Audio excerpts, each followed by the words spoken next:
Hey guys, welcome back to Resistance Chicks. We're your hosts, Leah and Michelle. So I have a good news story, kind of random here. We're going to go to Australia. This out from the Epic Times as well. We have the Taliban held this man hostage, this Australian Taliban hostage, for 3 years. He believes the U.S. Navy SEALs attempted to rescue him 6 times. In his, looks like one of his first interviews here, Timothy Weeks, the freed Australian captive, I believe he was, let me get a background on him. I believe he was a teacher, an Australian teacher who arrived home this week after being held hostage by the Taliban for more than 3 years. He had a press conference just today, December 1st, brand new. I mean, Michelle, you can put this in the description. Timothy Weeks, Australian hostage released. In a prisoner swap, saw Weeks and his 63-year-old American colleague Kevin King exchanged for 3 high-profile members of the Taliban, including these other people, terrorist group people, speaking publicly for the first time since his release. He's let's see if this is what he's saying here. It is a well-worn news cliche to describe something like a Hollywood movie, but it is difficult to describe Timothy Weeks' experience any other way. And life as I had known it ceased to exist. Me, they were soldiers, a lot of machine gun fire. It was the Navy SEALs coming in to get rolled and knock myself out unconscious. The rotors are really loud. I missed us only by hours. Today he is gaunt, tired, but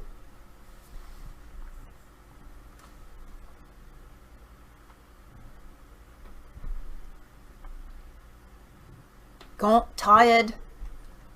It is a well-worn news cliche to describe something like a Hollywood movie, but it is difficult to describe Timothy Weeks' experience any other way. And life as I had known it ceased to exist. Me, they were soldiers, a lot of machine gun fire. It was the Navy SEAls coming in to get rolled and knock myself out unconscious. The rotors are really loud. I missed us only by hours. Today he is gaunt, tired but eloquent, clean-shaven now. This is the image we are used to. I don't want to die here. Not alone, right here. If you give up hope, there is very little left for you. So yeah, I had hope the whole time. That's the message for this month. In Hope. 2016, Tim was always on the move, fearing every day he might die, and struggling with inadequate medicine, inadequate food, claustrophobic cells, and long periods in the dark. If I've gone through this, I can do anything. You know, it's given me a great sense of hope. Timothy Weeks acknowledges he was just a political pawn caught between 2 warring sides who clearly hate each other, yet do share something in common, their own sense of humanity and kindness. This on Timothy's Taliban captors. Some of them I have great respect for and great love for almost. Some of them were so compassionate and such lovely, lovely people. And this about his American rescuers during the controlled handover after 6 Navy SEAL attempts to save him. And out of a big dust cloud came, I think it was 6 special forces. And they walked towards us, and then one of them stepped towards me and he just put his arm around me and he held me and he said, "Are you okay?" The compassion that the American soldiers showed me. I heard he was out, but it wasn't quite real until he was there at the airport, and I just gave him a massive hug. Sister. It was just incredible. There's no way you could actually understand what Another he went sister. through. It's totally unimaginable. Tim has already been approached by Hollywood. For now, though, it's time for a holiday. I'm free. There's nothing else in the world that I need. Robert Ovadia, 7 News. Wow. Yeah. Okay. So, Hollywood, just can you leave it for like a day? Yeah, exactly. A couple weeks, a few months, maybe. Yeah. I mean, you're always just so hot to get on top of it. It's like there's no compassion in Hollywood. There's no like you're a real person. Yeah. They just think that of course everybody's gonna want their story made into a movie. Like movies are the last thing on his mind right now, and probably for like ever. Yeah. Unbelievable. So it's Afghanistan. 17 years, 18 years. What are we at right now? Never-ending war. We're going on 19. All right. So I guess we just reached 18, so you're right. All right. So the question is, do we go over to? We're gonna go to Merkel here. Merkel, the never-ending wicked witch of the Third Reich. Freedom of expression has its limits. Merkel rails against free speech. Chancellor Angela Merkel railed against free speech in the German parliament, declaring that freedom of expression which offends the dignity of other people must be censored to secure a truly free society. Wow. I'm going to play her little video here where she just tells us in her little way that you can speak She's still when I shaking tell you everywhere. and when you don't. I don't know. Very. Does she get excited like that? I don't know.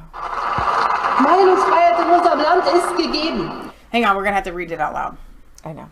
We have freedom of expression in our country. That wasn't a good German. No, I can't. Sie dürfen nicht mehr ihre Meinung sagen. For all those who claims that they can't no longer Muss sie einfach sagen, wer seine Meinung express sagt, their wer sich opinion, prononziert ist, I say to der muss them, damit leben, dass if es you widerspricht. express a pronounced Eine opinion, Meinungsfreiheit. that was a little was bit French. Spanish.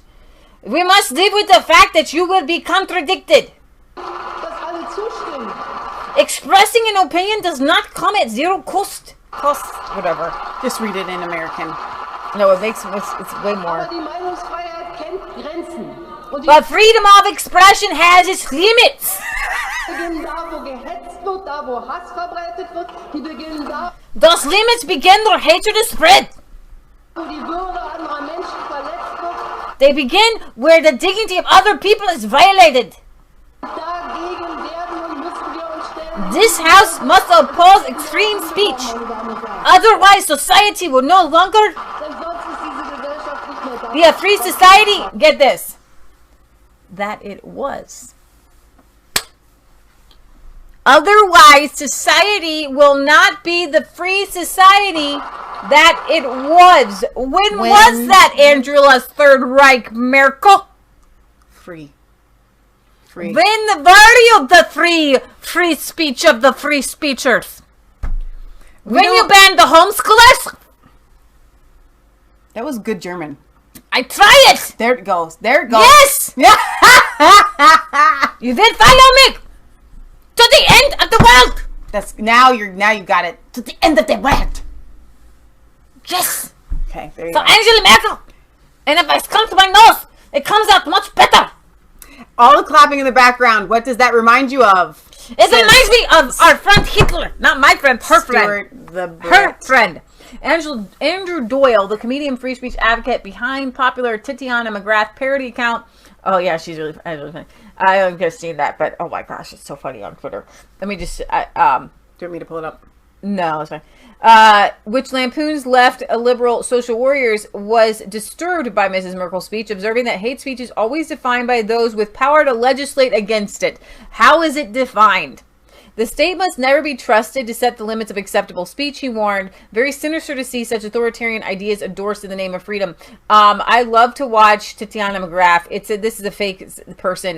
It's a dude, and like there is a risk that if Boris Johnson receives the most votes, he might actually win. This is unacceptable.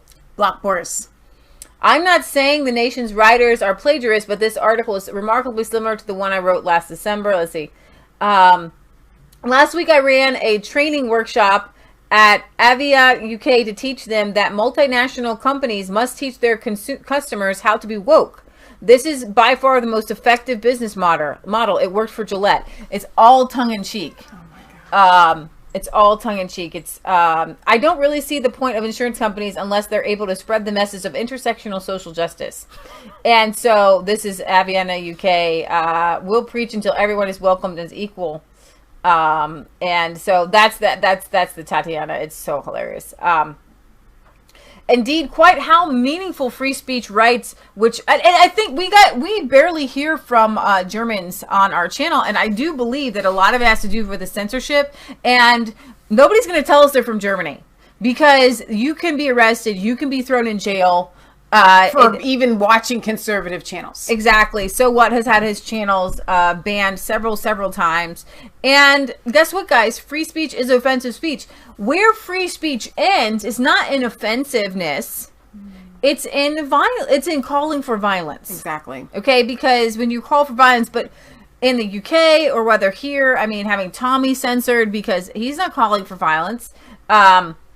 And I would play the video of Tommy's reaction to the London Bridge, but he's very upset, and so with colorful language, and I don't have a bleeper. Oh, bleep, bleep. Bleep, bleep. You could just tell him what he said. But you can just imagine. Obviously, we can, yeah. Yeah. The British government under Theresa May previously rejected a petition for a Free Speech Act and an end to so-called hate speech prohibitions with a nonsensical claim that UK legislation values free speech, enables people who wish to engage in debate to do so, but hate speech is not acceptable in our society, and anyone seeking to use freedom of speech as an excuse to break the law should still face the full force of the law, blah, blah, blah, blah, blah, blah, blah. And in speaking of free speech, Brexiteer was not allowed to speak at Cambridge because Cambridge University, top university, scraps pro-Brexit lecture as uncomfortable and not mainstream. Are you ready for this? Now we're going to the UK. Cambridge University has failed to uphold freedom of speech, says a lecturer, after the university refused to host his pro-Brexit lecture, claiming that his views were not in the mainstream of acceptable opinions. Darn. I know. Radomir Tykolt, a research fellow at the Institute of Economic Affairs, was planning on holding a lecture entitled "The Classical Liberal Case Against the EU." Cambridge University declined to host the lecture, saying, "We're looking for something a little bit more mainstream. It's just that we had a pro-Brexit speaker here once, and it got a little bit uncomfortable, a bit controversial." Tylecote responded by saying that this is broadly the view of 52% of the UK population, so I do believe it's a little bit more mainstream. The fishies are going down the same stream. I think it's main of the stream. 52% is pretty mainstream of the stream of the fishies. In an article for The Spectator entitled "Why is there more intellectual freedom in Bucharest than in Cambridge?" How do you say that? Tylecote. Like Tylenol, argued that Cambridge University has failed to uphold free speech or to grasp what it is to be properly liberal, because if you can make a case against rule by faceless bureaucrats in a former Warsaw Pact dictatorship, but not at one of our finest universities, our culture is in serious trouble. Yes, you may go to Bucharest and be in Poland and in Hungary. You have way more free speech. I do not believe that if I said anything in Hungary that they would arrest me.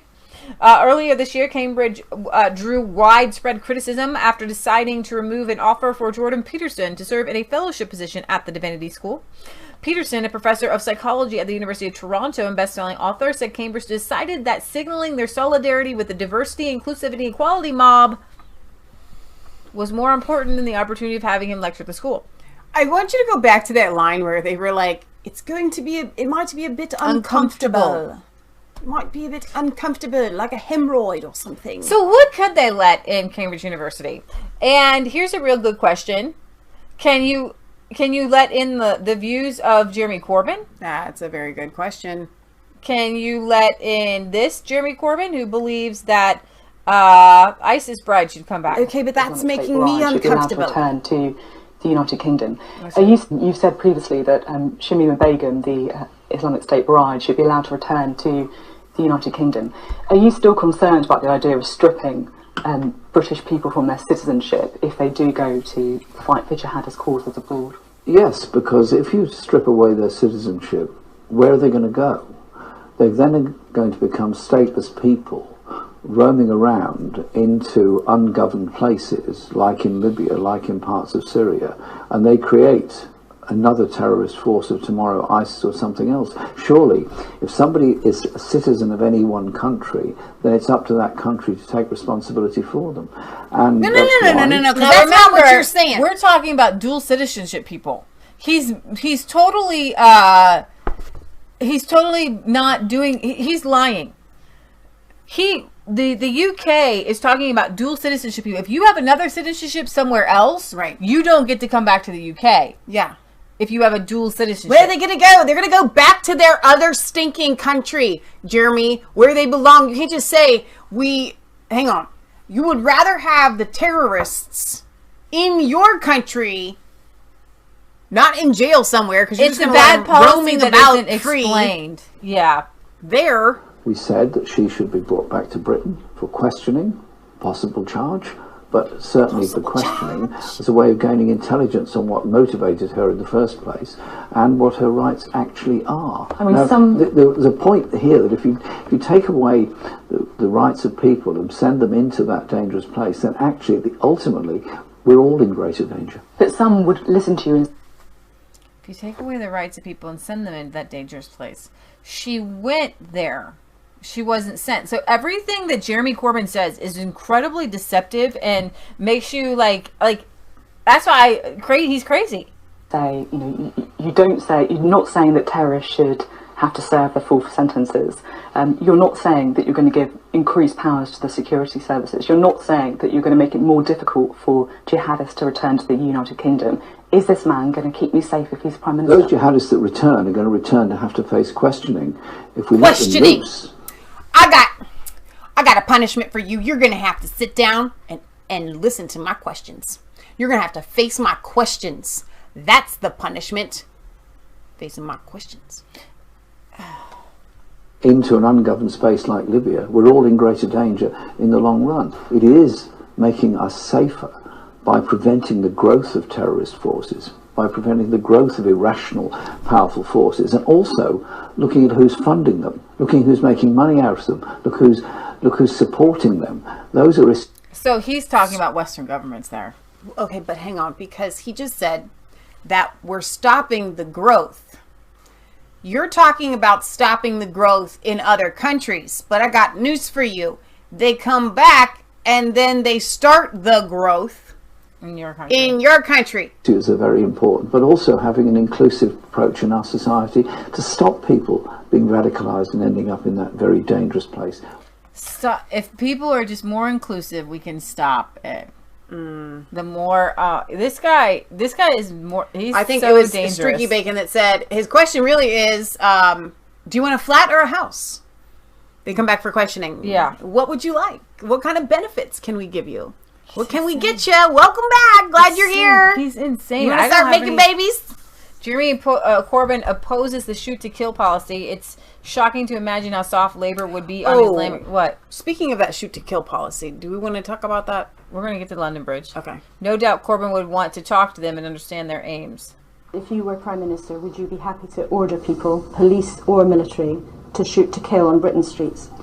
I'm not happy with the shoot to kill policy in general. I think that is quite dangerous, and I think can often be counterproductive. I think you have to have security that prevents people firing off weapons where you can. There are various degrees of doing things, as we know, but the idea you end up with a war on the streets is not a good thing. Surely you have to work to try and prevent these things happening. Yeah, by not letting them back in. And then we have this. Here's Jeremy Corbyn whining that the ISIS leader Abu Bakr al-Baghdadi wasn't arrested, despite the fact, and I'm going to play this again because I think we played it before. He killed himself. He blew himself up and 3 kids. You know, that kind of sounds like an error that I would make, though. Suicide vested himself. I would feel sorry for him if he was anybody else. Killed Osama bin Laden. He said it was a tragedy that the Al-Qaeda leader was dead, rather than being captured and put on trial. So is the recent death of ISIS leader Abu Bakr al-Baghdadi a tragedy? If we preach international law and international legal process through the International Court of Justice in The Hague, then we should carry it out. And if it's possible to arrest somebody and put them on trial, then that is what should have been done, and that is what I said about the death in 2011, and it would continue to be my principle. If we believe, as we do, in international law and justice and the power of the International Court of Justice, then we should do everything we can to bring people where they deserve to go on trial to be put on trial, as was Milosevic was. I mean, while nobody celebrates the death of another human being, this is a man whose victims were drowned and caged, and some of his victims were British, so is his death not something to be looked at as a good thing? Him being removed from the scene is a very good thing. If it would have been possible to arrest him, I don't know the details of the circumstances at the time. I've only seen various statements put out by the US about it. Surely that would have been the right thing to do. If we want to live in a world of peace and justice, we should practice it as well. We should practice peace and justice as well. Okay, so I'm going to do a little reenactment here. This is an army shovel. This is, for right now, it's not an army shovel. It's a gun. I could get taken off of YouTube for this, but I would like to clarify that it's an army shovel. Okay, So you're in the tunnel. It was like a tunnel, right? They've got him cornered into a tunnel. So Jeremy Corbyn wants the guys to go in with their gun. Okay, here's my gun. Put down the suicide vest! Put down the suicide vest! Sir, put down the suicide vest! I'm going to approach you and you will be arrested. I'm going to make sure that you can't take off your suicide vest, please. Mr. Baghdadi, please put down. We want to peacefully arrest you. Jeremy Corbyn says it would be the better thing to do if we could arrest you. So please don't blow yourself and us up. That's bad. We want to peacefully have peace talks with you. How does that happen? Like, how does that scenario take place? Like, how do you peacefully arrest somebody that is ready to suicide themselves and their family at the end of a tunnel? So what is Jeremy Corbyn? He's like, well, I don't really know the circumstances surrounding that. It's drinking coffee with his little sweater. He's so out of touch. Like, I feel like I can't. I literally can't. These people are. I'm more in touch with Baghdadi at the end of a tunnel than this guy who's supposed to be some sort of leader of a country. Well, he's of the Bolshevik mindset. And, it was a very small handful of people, and they were able to take over communist China, and that's pretty much all he can think about. You know what I mean? Is low prison rates. And we're going to get to how his view on low prison rates affected the London Bridge attack. But while we're on Jeremy Corbyn, I'm going to play this here that was brought to the forefront this week. Shocking footage from Iranian TV of Jeremy Corbyn attacking the BBC because of their bias towards Israel, saying Israel has a right to exist. Listen closely. There's pressure on the BBC from probably Mark Thompson, who seems to me to have an agenda in this respect. There seems to be a great deal of pressure on the BBC from the Israeli government and the Israeli embassy, and they are very assertive towards all journalists and the BBC itself. They challenge every single thing on reporting the whole time. I think there is a bias towards saying that Israel is a democracy in the Middle East. Israel has a right to exist. Israel has its security concerns. There is pressure on There's a bias to say that Israel is a democracy, a bias to say that Israel has a right to exist, a bias to say that Israel has its security concerns. And I have seen so many leftists trying to defend Jeremy Corbyn as not being an anti-Semite. He is a full-blown anti-Semite. He is anti-Jewish. He hates the Jews. He hates Israel. He loves Palestine. He loves the Palestinian Arabs. He is of their mindset. He has been he's been baptized in a Palestinian Hamas proponent. Like he is quiet about it, but when you see it slip out like that, he says it in such a nice, I don't buy the old grandpa thing. Deep inside, he was part of the IRA. He loves terrorism, and he doesn't believe that people who fight for things should have to go to jail or be punished. Exactly. Otherwise, he'd need to be in jail and be punished. Jim West wants to know, girls, does Corbyn remind you of Bernie? No, they're two different things. I mean, obviously, because Bernie is Jewish. Right? But besides that, Bernie is more, I don't want to say a pacifist, but kind of. Jeremy Corbyn is, I think he's a psychopath. I think that he could. Does he remind me? Yeah. I would say remind me, yes. I think he could pick up a weapon and walk into the street and literally slay any person that he saw without any remorse. The reason why he wouldn't do it is because it doesn't benefit him. Okay? I don't think that there aren't very many people in this world, I think, that have the ability to just kill somebody in cold blood and they don't care. Okay? He wouldn't care. He doesn't have a heart. So with Bernie, it's just, I don't know. I'm not saying that Bernie doesn't have that. He might not care. He might ask somebody else to do it. He wouldn't want to get his hands dirty. I'm just saying. I know what you're talking about. Yes, they remind me of each other, but Bernie Sanders himself is too weak-minded and willy-nilly to actually take any. He just wants to sit back and be rich, and Jeremy Corbyn never.